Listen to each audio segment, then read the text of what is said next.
Marie-Alphonsine, abjecte bigote déjà flétrie par 40 hivers d'abstinence, abreuvée d'hypocrisie, dorée de valeurs poussiéreuses, assistait à la messe dominicale.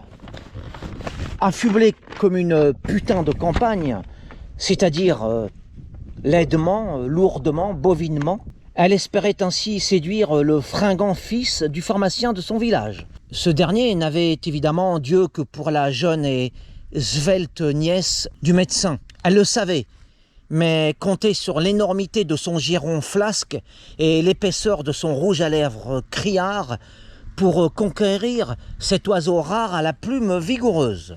Bien mal lui en prit. C'est l'œil concupissant du curé qu'elle éveilla, non le cœur gelé de l'objet de ses désirs. Pour cette audace déplacée, le prêtre châtia rudement la pécheresse à la sortie de l'église. Il la fouetta et l'humilia comme elle méritait sous l'œil amusé du goduro au bras de sa blonde. Précisons un détail, notre grenouille de bénitier était en réalité un crapaud en crinoline, un laidron infatué de sa personne, une sous-boniche de ferme aux prétentions de passagère de carrosse. Ce n'est pas seulement pour son indécence qu'elle fut punie par l'abbé, mais aussi pour ses traits de coche et ses appâts bovins.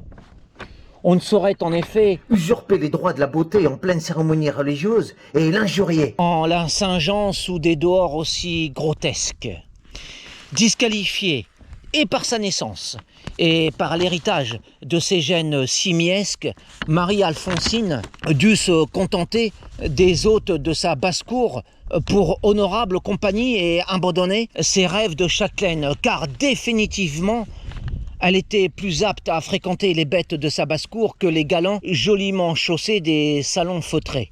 Que chacun dans ce monde reste à sa place selon l'ordre établi des choses, et que nul ne cherche à placer son trône plus haut qu'il ne doit être. Le prince couvert d'or fin dans son palais, la guenuche au missel dans son confessionnal.